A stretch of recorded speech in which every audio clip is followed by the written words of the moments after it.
अच्छा ये बताएं कि पाकिस्तान और इंडिया की जो जंग का सीन हुआ था, दुनिया को तो खैर अंदाज़ा है ही, लेकिन आप थोड़ा सा बता दें कि कितना लॉस हुआ है भारत का। देखिए, सबसे पहले तो मैं आपको ये कहूँगा कि आप एक चीज़ याद रखो कि औरत जो होती है, औरत से उसकी उम्र और मर्द से उसकी इनकम, और हम्म, जो इंडियन है, उससे उसकी बेसिस का एस 400 का और राफेल का कभी नहीं पूछो। इसका जवाब मैं आपको दे नहीं सकता।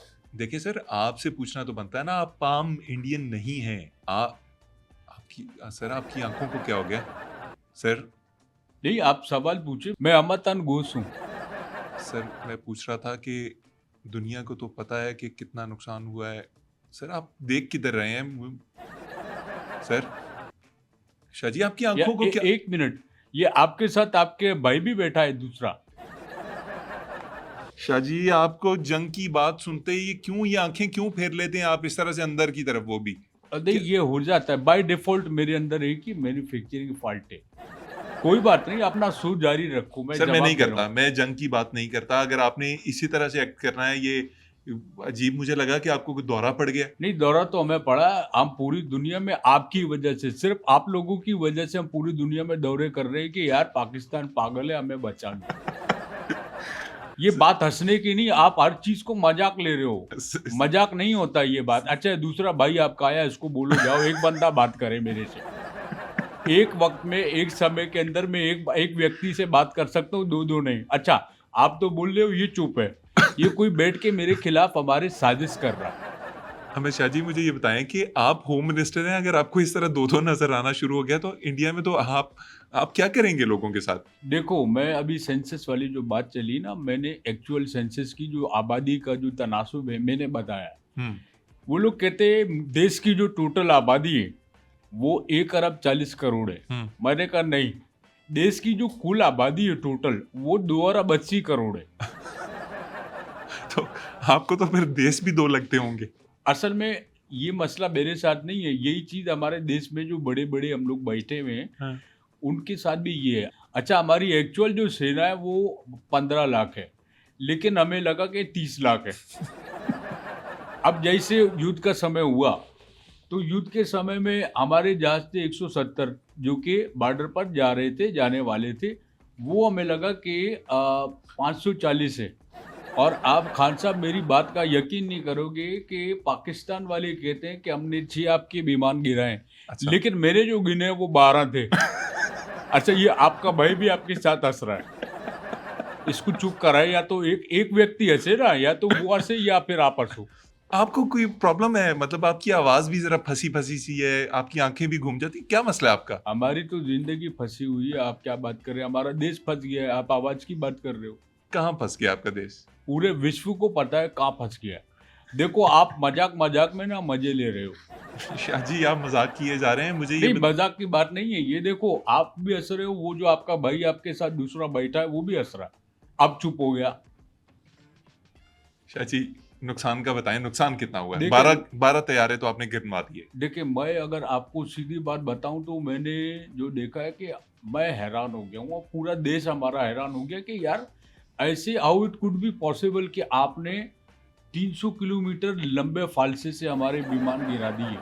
और हमें तो ये चिंता हो गई कि जिस तरह आपने हमारे विमान इतनी दूर से, इतने लंबे फालसे से गिराए, कहीं आपकी सेना हमारी सरकार ना गिरा दे। सर हमें तो चिंता हो रही। सर, अभी तो फालसे आए भी नहीं है, आपने फालसे कहाँ से डाल दिए अंदर? या सॉरी। आपका दूसरा भाई मेरे को गंदे इशारे कर रहा है। अपने भाई को समझाए, ये गंदे इशारे कर रहा है। तो बात ये है कि हमें चिंता इस बात की है कि आपकी सेना हमारी सरकार ना गिरा दे। नहीं सर, हमारी फौज नहीं गिराएगी आपकी हुकूमत खुद आपकी आवाम गिराएगी। वो आपकी आरएसएस से, आपकी बीजेपी से जितनी तंग है, वो खुद उठेगी। अच्छा, पहली बात तो ये खान साहब, आप 2 व्यक्तियों में से एक बंदा कोई सवाल करे, 2-2 एक वक़्त में आप पूछ रहे हैं सवाल। अगर मुझे पता होता तो मैं साथ में दूसरा व्यक्ति मोदी जी को ले आता। अब आपका भाई भी सवाल कर रहा है, आप भी सवाल कर रहे हो, मैं जवाब किसका दूँ? आप उसके सवालों का जवाब दे दें, मैं बाद में आप पूछ लूंगा। भाई, आपको क्या आपत्ति है? आप अपने भाई को सवाल करने दो, आप बीच में क्यों घुस रहे हो? एक बंदा सवाल कर, भैया वो देखो आपका भाई मेरे को गंदा इशारा कर रहा है, भाईजान आपका भाई मुझे गंदा इशारा कर रहा है। आपका आधा इंडिया आपको गंदे इशारे कर रहा है। अच्छा, जहाँ तक बात आपने की कि हमारी देश की जो आवाम है, जो जनता है, वही हमारा जो है वो काम तमाम करेगी। और दूसरा, खान साहब आपको ये बात करूंगा कि अगर इंसान की शक्ल अच्छी हो ना तो बात भी अच्छी करनी चाहिए। तो अच्छी बात है ना, आपकी हुकूमत गिरेगी तो इंडिया को, दुनिया को कुछ रिलीफ मिलेगा, कुछ आसानी पैदा होगी दुनिया में।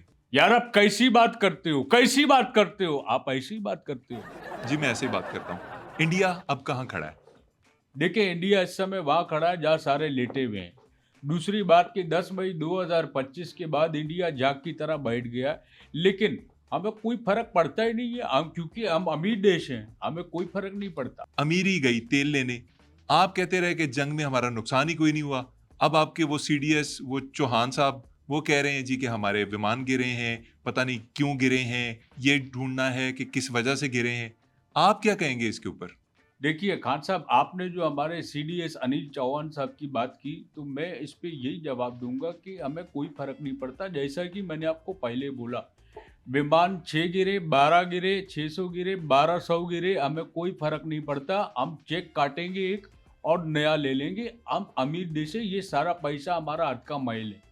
कहाँ से अमीर मुल्क हैं? 80 करोड़ लोगों को खाना नहीं मिलता, लैट्रीनें नहीं है आपके मुल्क के अंदर, बेरोजगारी है। अमीरी अमीरी अमीरी, कहाँ से अमीर हैं आप? देखिए खान साहब, जिन लोगों की आप बात कर रहे हैं ना, हाँ मैं मानता हूँ वो गरीब है। लेकिन मैंने आपको पहले भी कहा कि हमें कोई फर्क नहीं पड़ता, चाहे हमारा जितना भी नुकसान हो, ये पैसा सारा हमारा हाथ का मैल है।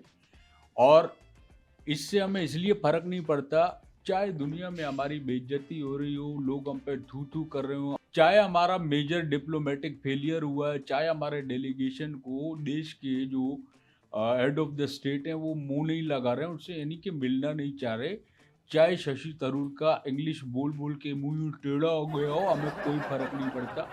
चाहे पहले मोदी जी को उनके मोहल्ले वालों ने निकाला, फिर उसके बाद G7 ने निकाला, मना ये कह के कि यार पनौती है मनुष्य।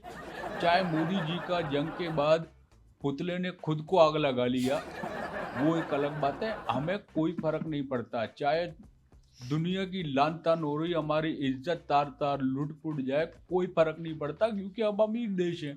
हमने एक चेक काटना है और हमारा सारा असला दोबारा वापस आ जाना है। तो मैंने आपको कहा ना, ये नुस्खान मुस्कान हमारे हाथ का, खान साहब मैले, हमें कोई फर्क नहीं पड़ता, कोई हमारे लिए चिंता की बात नहीं। ये आपका भाई कहीं जा रहा है, यार आप उसको ना तवज्जो दें, आप उसकी तरफ ना देखें, आप मेरी तरफ देखें। अच्छा, अब क्या प्लान है आगे का?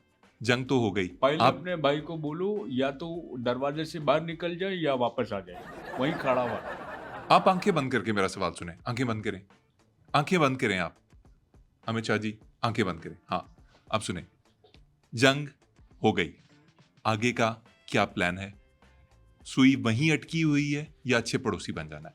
देखिए, इसके लिए बहुत मजबूत प्लान खान साहब हमने बना कर रखा है। हमारी जो सेना है वो चीन से लड़ेगी, गोदी मीडिया पाकिस्तान से लड़ेगा, और जो हमारी बीजेपी की सरकार है वो चुनाव लड़ेगी। आप मोदी जी को जानते नहीं, मोदी है तो मुमकिन है, हर चीज़ हो सकती है। आप ये देखिए ना, मोदी जी वो काम कर जाता है कि जो कोई और करने की हिम्मत नहीं कर सकता। अब ये बात किसी रिकॉर्ड से कम है कि हारे हुए युद्ध की सेना को हमने सेलिब्रेट किया, उसको श्रद्धांजलि पेश की है। वो क्या कहते हैं आपके उर्दू में, खिराजी तहसीन पेश किया। वाह, बड़ा कमाल किया आपने।